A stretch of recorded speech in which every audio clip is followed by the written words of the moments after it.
सब जानता है कि तुम क्या सह रहे हो, तुम्हारे अंदर दबी सारी जख्मों देखता है। वह चाहता है तुम लड़ो तुम्हारे सपनों के लिए, खुद के अस्तित्व के लिए। फिर सारी परीक्षाएं खत्म होगी, जिंदगी तो तेरे संग चलेगी। बस तुम रुकना मत, जहाँ भी रहो लोगों की जरूरत बनकर रहो, बोझ बनकर नहीं। आपके कद्र वो करता है जो आपसे मोहब्बत करता है, वो नहीं जिससे आप मोहब्बत करते हो। जो नहीं मिला वह बेहतर नहीं था, जो है वह बेहतर है, जो मिलेगा वह बेहतरीन होगा। जब कल का दिन देखा ही नहीं तो आज का दिन क्यों खोए। जिस घड़ी में हंस सकते थे उस घड़ी में कल के लिए क्यों रोए। गरीब उसके रहो जो तुमसे दूर ना रह सके। खुशी देने वाले भले ही हमेशा अपने नहीं होते, लेकिन दर्द देने वाला हमेशा अपना ही होता है। जिंदगी में कभी भी किसी बात पर तनाव लेने का कोई फायदा नहीं होगा, क्योंकि अगर तनाव लेने से इंसान सफल होता तो सबसे ज्यादा सफल दुखी लोग ही होते। घमंड ना करे अपने रूप और रुपयों का, क्योंकि मोर को अपने पंख का बोझ उसे ऊंचा नहीं उड़ने देता। कौन अच्छा कौन बुरा है, उसकी पहचान सिर्फ आपके बुरे वक्त में ही होती है। कोई आपसे नाराज है और उसे यह गुरूर है कि आप उसे मना लोगे, तो उसका ये गुरूर कभी टूटने मत देना। मतलबी लोग से रिश्ते जीतने जल्दी बनते हैं, उतनी ही जल्दी टूट भी जाते हैं। रिश्तों को जोड़ने के लिए कभी अंधा कभी गूंगा तो कभी बहरा होना पड़ता है। अपने स्वर से रिश्ता खराब ना करना, दुनिया से रिश्ता बनाने की जरूरत ही नहीं आएगी। परवाह करने वाला मित्र, दर्द समझने वाला पड़ोसी, इज्जत करने वाले रिश्तेदार और प्यार करने वाला परिवार, ये सब तो हीरे हैं जिनसे जिंदगी हमेशा जगमगाती है। जिंदगी में मुश्किलें आपको डराने नहीं, बस आपके अंदर छुपी हुई शक्तियों को जगाने आती। जो झूठ पर भी वाह वाह करेंगे वही लोग आपको तबाह करेंगे। बदलते लोग और बदलते रिश्ते चाहे दिखाई ना दे, लेकिन महसूस जरूर होते हैं।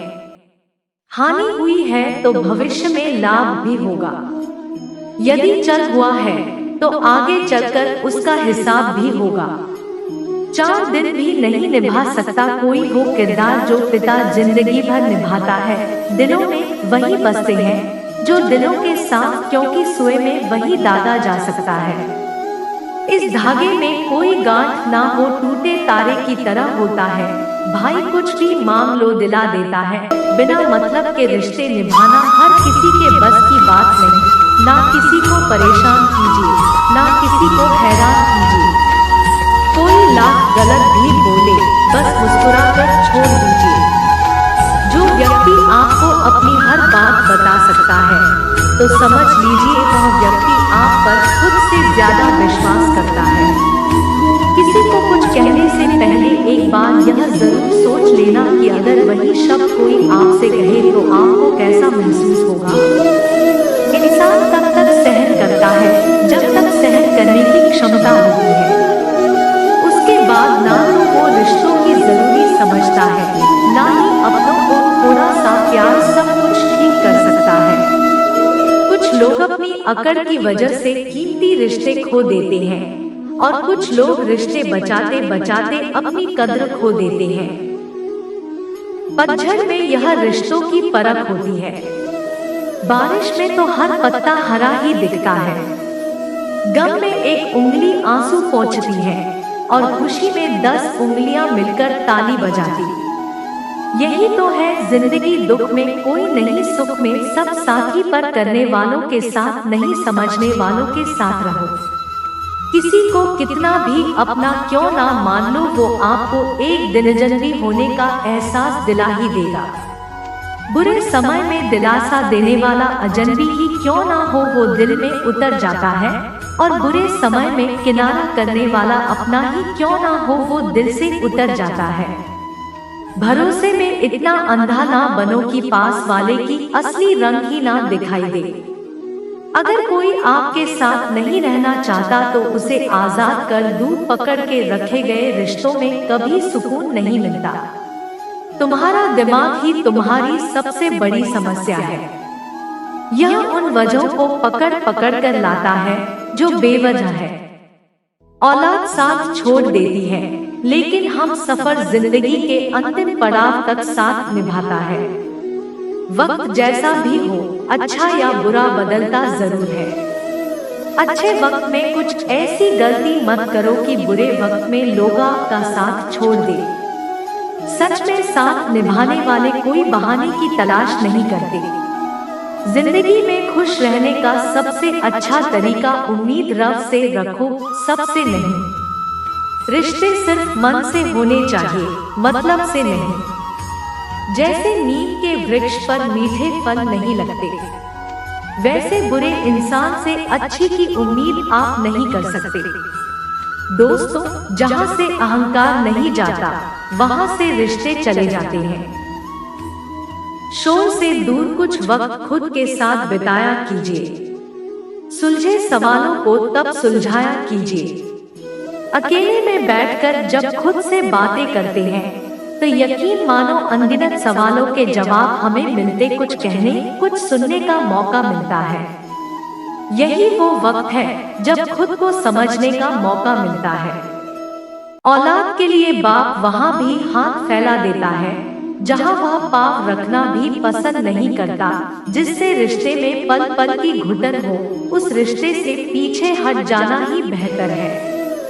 कभी अगर पैसे और रिश्ते में किसी एक को चुनना पड़े तो हमेशा रिश्ते को चुनना, क्योंकि पैसे तो आते जाते रहते हैं, लेकिन रिश्ता लौटकर दोबारा नहीं आता।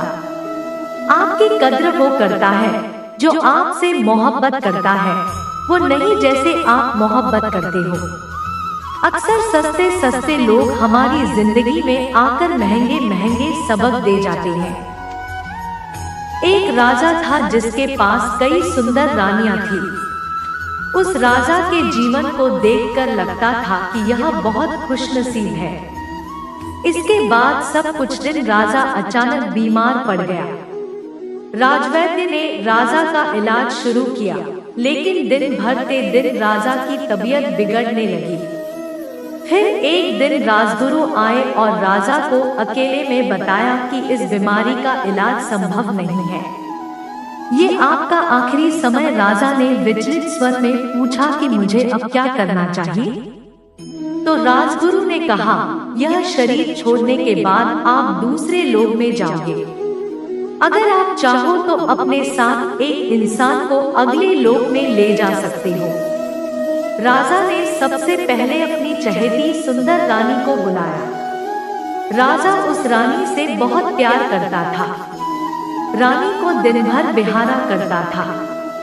राजा ने रानी से कहा, मैं कुछ ही दिनों में यह शरीर छोड़ने वाला है। राजगुरु ने कहा, कोई एक प्रियजन मेरे साथ चल सकता है। तुमने हमेशा मेरा ध्यान रखा, मैंने हमेशा तुमसे प्यार किया, क्या तुम मेरे साथ मरकर दूसरे लोग चलोगे? पहली रानी मरने की बात सुनकर डर गई। उसके हाथ पैर कांपने लगे, आंखों में आंसू भरकर बोली, मुझे मृत्यु से बहुत डर लगता है। इतना कहकर वहां से भाग गई। राजा रानी के व्यवहार से अचंभित हो गया, लेकिन उसके पास कम समय था। राजा ने दूसरी रानी को बुलाया, जिस पर राजा को बहुत अभिमान था। राजा हमेशा अपने भ्रमण पर लेकर जाता, क्योंकि वह बहुत भाग्यशाली थी। उसके होने से राजा को किसी प्रकार की चिंता नहीं होती थी। राजा ने दूसरे रानी से कहा, मेरे लिए तुम बहुत भाग्यशाली, मेरे साथ हमेशा रही हो, क्या तुम मेरे साथ दूसरे लोग चलोगी? रानी ने कहा, महाराज मरने के बाद मैं आपके किसी काम नहीं आऊंगी। हमारी शादी से पहले एक साधु ने आशीर्वाद दिया था, मैं अपने पति के लिए भाग्यशाली रहूंगी, लेकिन विधवा होने पर ये आशीर्वाद खत्म हो जाएगा। इसलिए आपके जाते ही मुझे दूसरी शादी करनी होगी। इसलिए मुझे माफ कर दीजिए, मैं आपके साथ नहीं चल सकती। रानी का जवाब सुनकर राजा का अभिमान टूट गया, गहरी सोच में डूब गया। इस कठिन मौके पर आखिर मेरा साथ कौन देगा?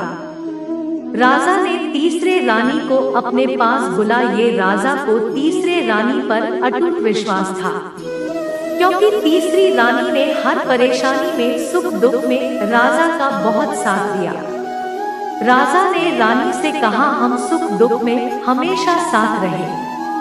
मुझे दूसरे लोक में तुम्हारी जरूरत पड़ेगी, क्या तुम मेरे साथ चलोगे? तीसरी रानी ने कहा, मैं जरूर आपके साथ चलती, पर मैं मजबूर, हमारी एक बेटी है, मेरा एक भाई भी है, मुझे उनका भी साथ देना है। राज्य बहुत बड़ा, यहाँ मेरे बहुत काम बाकी है, लेकिन मैं शमशान तक आपके साथ जरूर चलूंगी। मैं आपके अंतिम संस्कार को अच्छे से पूरा करवाऊंगी। जवाब सुनकर राजा का दिल बैठ गया, जिस पर खुद से ज्यादा विश्वास था। उसने भी साथ चलने से मना कर दिया। राजा का आखिरी समय नजदीक आ रहा था। एक दिन राजा से मिलने राजा की सबसे पहले और पुरानी रानी आई। उस रानी को देखते हैं। राजा ने कहा, प्रिय, मैंने तुमसे पहले शादी की थी। जब भी मेरा मन दुविधा में होता है, मैं तुमसे बातें किया करता हूँ। मुझे बहुत शांति मिलती है, लेकिन आज मुझे पछतावा हो रहा है। मैंने पिछले कई सालों से तुम्हारे लिए कभी समय नहीं निकाला। मैं सच में बहुत दुखी हूँ। अच्छा हुआ तुम मुझसे मिलने आए। इससे पहले कि राजा कुछ पूछता, पहली रानी ने शांति से कहा, मैं आपके साथ चलूंगी, मैं कभी आपका साथ नहीं छोड़ सकती। दोस्तों, राजा की तरह हमारे जीवन में भी 4 रानियां पहली रानी है। हमारा शरीर, हम शरीर का कितना भी ख्याल रखें, ये कितना भी सुंदर हो, हम इसे कितना भी सजा है, पर आखिरी समय में शरीर हमारे साथ नहीं आ सकता और पहली रानी की तरह मृत्यु के आते ही शरीर तिल बढ़ जाता है। दूसरी रानी है धन और संपत्ति। हमें धन और संपत्ति पर घमंड और भरोसा होता है कि यह बुरे समय पर काम आएगा, लेकिन दूसरे रानी की तरह कभी यह एक जगह नहीं टिकता। आपके जाने के बाद किसी और के पास चला जाता है। तीसरी रानी है दोस्तों और सगे संबंधी, जो जरूरत के समय साथ देते हैं, सुख दुख में भी हाथ बंटाते हैं, लेकिन तीसरी रानी की तरह यह सब संसार में फंसे होते हैं, केवल अंतिम संस्कार तक के साथ आ सकते हैं। चौथे रानी है आत्मा या मन की शांति, जो पूरे जीवन का स्रोत है। यही वफादार दोस्त है, जो हमेशा साथ देती और मृत्यु के साथ भी जाती है, लेकिन हम इसे जीवन भर नजरअंदाज करते हैं। आत्मा और मन की शांति की तरफ कभी ध्यान नहीं देते। शरीर और संपत्ति की देखभाल करो, परिवार के साथ वक्त बिताओ, लेकिन अपनी आत्मा और मन की शांति का ख्याल रखना मत भूलो, नहीं तो किसी चीज में खुशी नहीं मिलेगी। दैनिक गीता उपदेश के लिए हमारे चैनल गीता ज्ञान को सब्सक्राइब करें और आने वाले वीडियो नोटिफिकेशन के लिए बेल आइकन को भी दबाएं। सदा सुखी रहो।